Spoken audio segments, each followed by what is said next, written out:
On our way to Fiaxor, another community that is not quite too far from Atito. They are all within the Anlo District, and the water, as you can see right now, is joining each other at a point. So very soon this road will be cut off due to the excess water that is trying to make its way to the left side. You can see from the shot where the water from the right has cut off the road at this point, entering into the left side.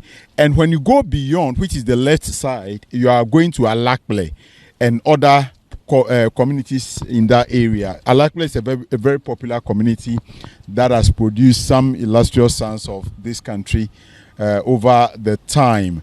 Now, these people, I am wondering how they are going to cope should this situation get worse than we see it now. And we are making our way gradually. You see the road, the entire road is being washed away. The water is moving with a certain level of force. The wind is also aiding this movement and is gradually eating off the road. And the situation is getting serious by the day. Now, I know very well that the lagoon is just around here. These people live just by the lagoon because of their fishing expedition.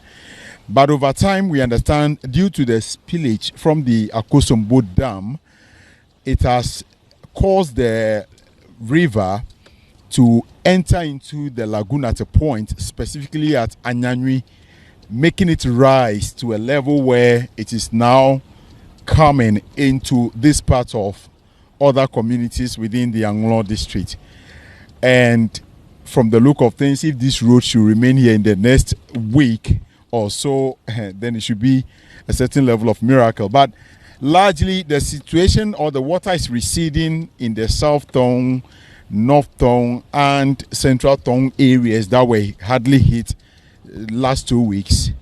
But the people downstream, which is Anlo and Keta, are now feeling the impact of the situation.